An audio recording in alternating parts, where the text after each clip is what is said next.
Hi, welcome to the small shed. This Saturday I've got a bit of an unboxing to do. See you in a minute.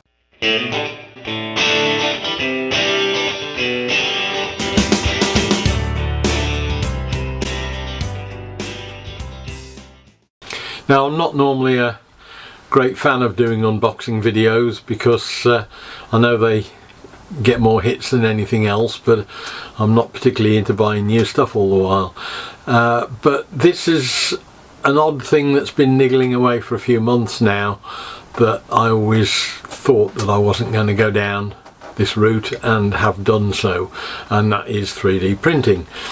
Now, I borrowed from Men Sheds the small Robox printer that I've done one or two things with and shown videos of, and I've found A, it's very useful, and B, it's slightly addictive, and I've tended to find things to make it to use with it rather than the other way around perhaps, but there's no doubt it was something that I was finding a lot of use for.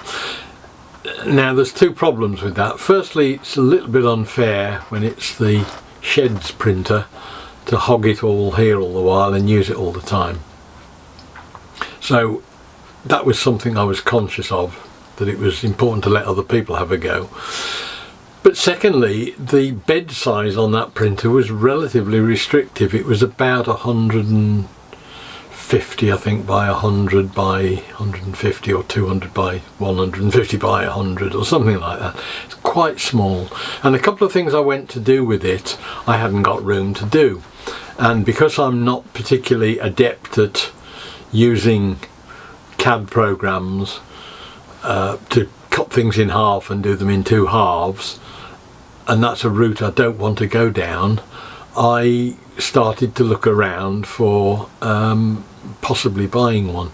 And when I looked, the little Creality Ender printers were probably about £200, something like that, and I thought that may well suit me.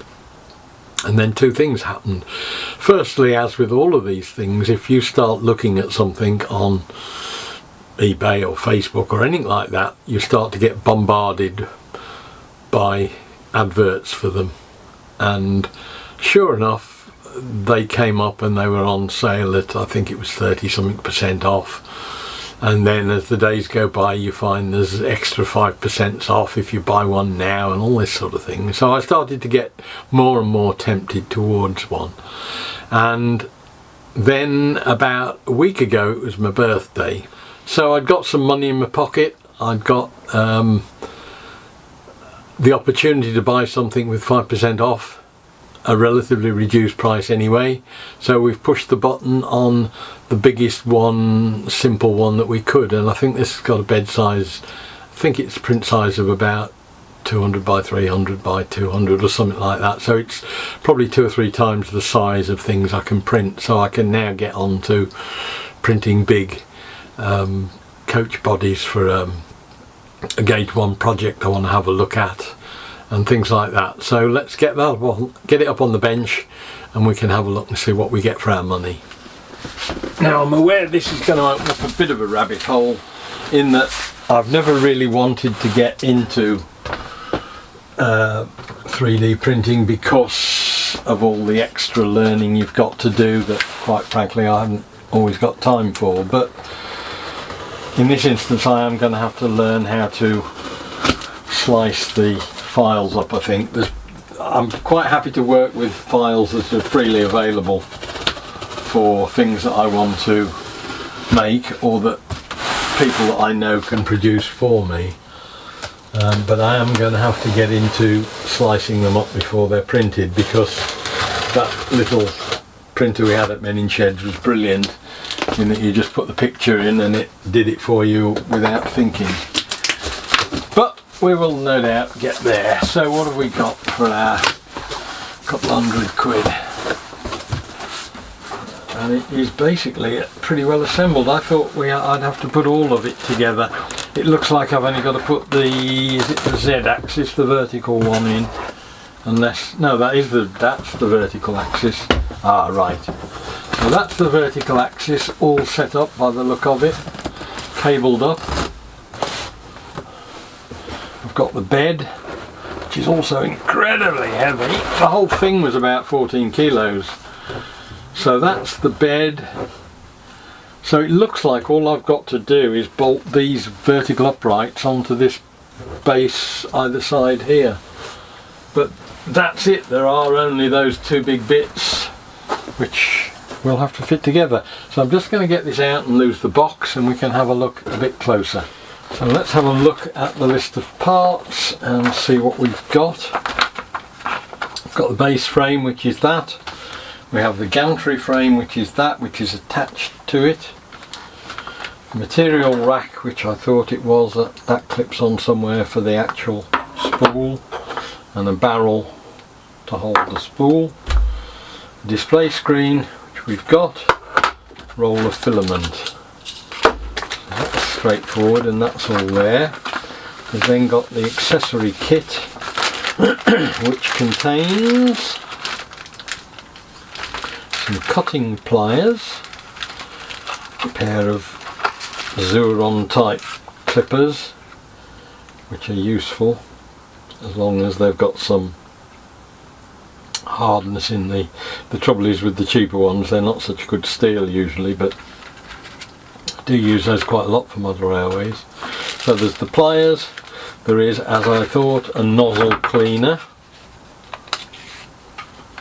which I'll keep on its card.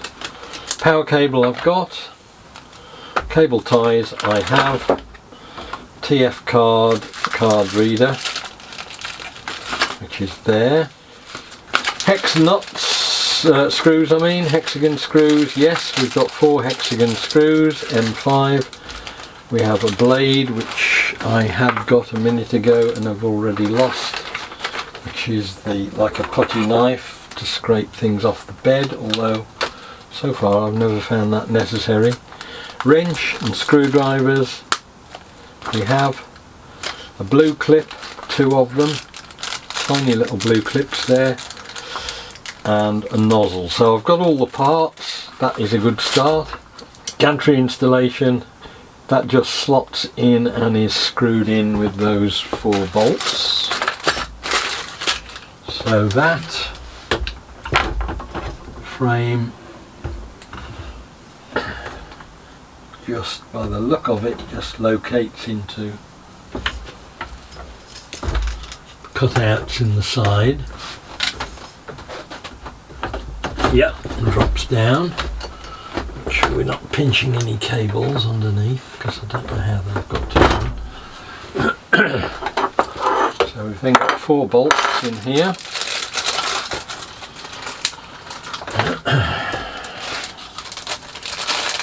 Clearly this won't be well, it will be used in here, but only when there's no dust about, because it hasn't got any.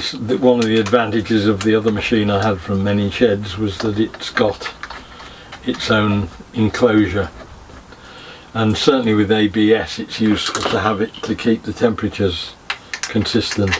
So whether or not I end up building this a box, I don't know, we'll see, in time will tell.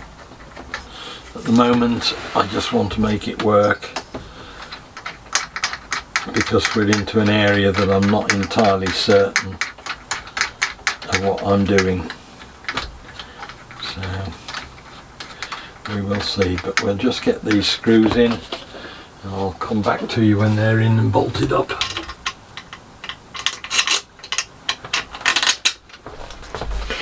First observation, not a moan, not a niggle, but an observation, is that the M5 bolts that you use to screw into the frame, the threading on the part that they're going into is probably not the highest quality, and therefore they're quite difficult to turn in. Now I know that means they won't undo, but you're in that situation where you're not sure whether you're over tightening something, because just to actually get it to go in is quite a task. No great problem, but just, as I say, an observation. I perhaps could have run an M5 tap through that before I put it together, but that's it, 4 bolts in there.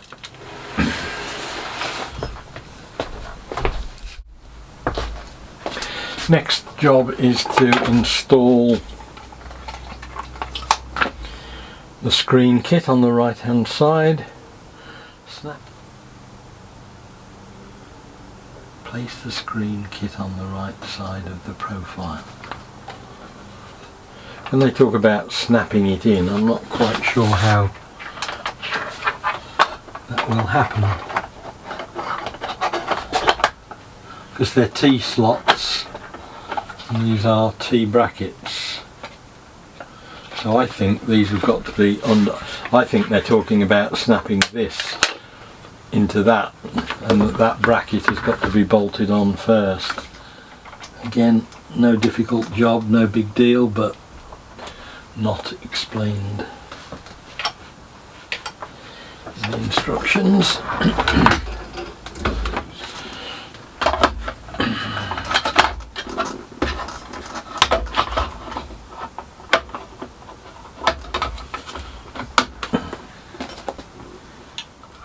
And then connect the cable to the screen as shown below, which is fairly obvious, I think. So that's that done. So far this has taken about 5 or 10 minutes, so it's pretty quick. Material rack installation. Fit the front slot of the installed material rack. Well, it isn't installed, but I think that's probably a bit of Chinglish. So that goes on the opposite side to the screen, on the back, and it, I assume, hooks over the top.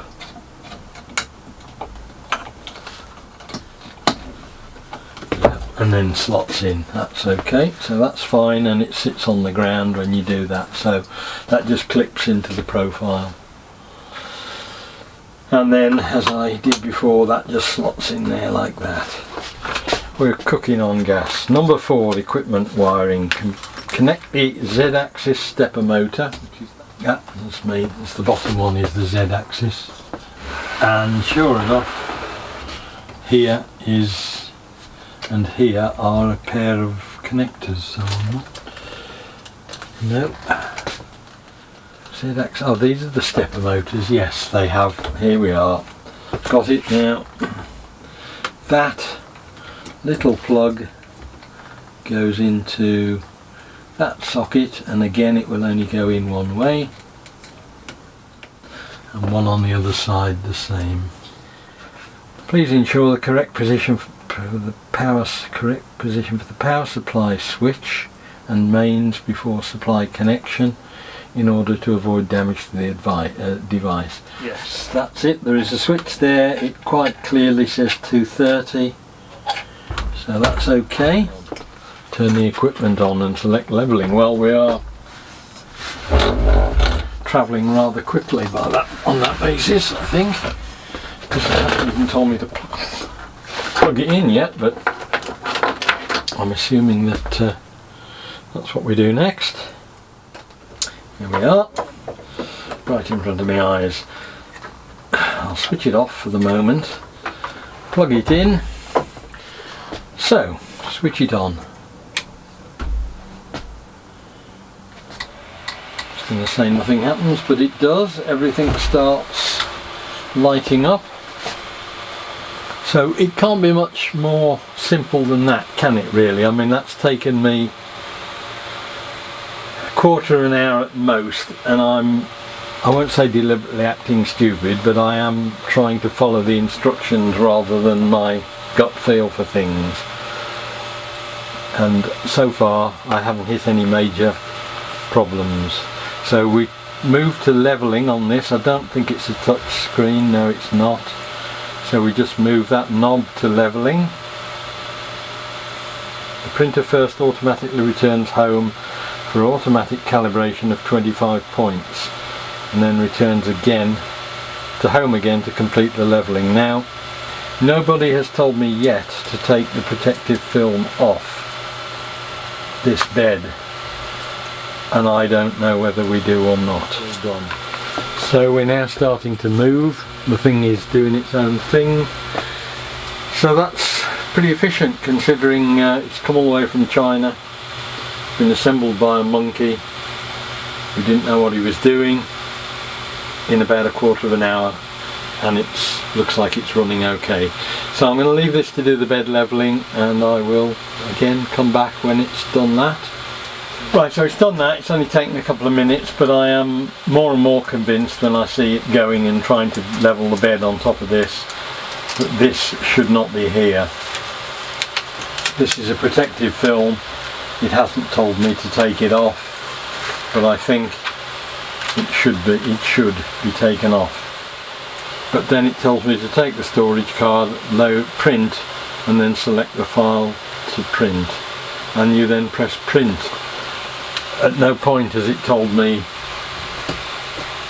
A, what to do with all the cable ties, which is probably self-evident, but there are a load of clips, connectors, there's a nozzle, presumably that, I don't know whether that's a spare nozzle or no, it's a spare nozzle I think, but it doesn't tell me how to put the stuff in. I mean, I'm assuming if it's anything like the one I had before, that if I load some filament it will automatically take it up and feed it into the head, but it doesn't give me any sort of a clue on that, and if I'd never seen one of these before I might well have even more difficulty with that than I am doing at the moment, because it's sort of giving you half the instructions. But if I just push that in through the nozzle, see what happens. Absolutely nothing. So it doesn't automatically feed, which is what I've been used to, and it switched itself off, and I don't know what to do with it from there on in. Decided just to have a play because I haven't got time to mess around at the moment. To be quite honest, it looks like it's made a start on spaghetti, so I think it's going horribly wrong already, but at least it's working and extruding. We can go on from there. Okay, so that's the result of the first print. Clearly not right, but at least it's doing something. I'm going to go away and have a look at their software from the site and see if that gives me any clue. And we can move on. Right, so day 2, I had to stop yesterday because I'd got to go and get the dinner, but while I was sitting down after that, I dug out the little software stick that came with this and there on that is a compressed file which is a full tutorial showing you exactly what to do, which has about 6 or 7 other steps for bed levelling that weren't in the original written so-called quick setup guide. So I've gone from a stage where, well, I still believe that is total garbage and a waste of time. I don't know why they bother with it, because it causes more trouble than it sort of solves. When I actually found this video and worked my way through it, yes, it's taken a little bit longer. I've probably been about an hour on this, getting the bed levelled and following the instructions and just adjusting the height of the nozzle, which was where it was still playing up a bit. But I'm now printing, I think I'm printing the rabbit at the moment, which is the standard file. But you can see it's working, it's quietly running away in the background, no problem at all, the whole thing is running happily. So I am back to being in love with it again. Okay, so there we are. As a novice, I've set up that machine and it's quietly printing away now within probably 2.5 hours overall. So I'm quite happy with that. Looks like we've got a new toy to play with in the shed, and hopefully it will be being used for projects connected with the shed rather than just playing with boats and bunny rabbits and things. But Now, as a postscript, we're probably a month and a half, 2 months down the line from when I unboxed this. It's been running almost continuously 24 hours a day ever since, and producing all sorts of things. I'm producing buildings for my grandson's little railway, been producing some wagons for mine and some armoured fighting vehicles to go on them, all sorts of things. I've tried using ABS but not got on at all well with it. I think there's a learning curve there for me, but other than that I cannot fault the machine. As I say, it's worked tirelessly, and I have to say I am pretty much impressed, purely and simply because apart from the issues I had with getting the bed level because the instructions were so bad, it's just effortless, if you like. It hasn't broken, it hasn't stopped. The worst thing that's ever happened is that it ran out of filament, and at that point it shuts itself off. But I hope the video was of interest. Look forward to seeing you next time. We'll be doing something different in the shed. I'll see you then. Bye.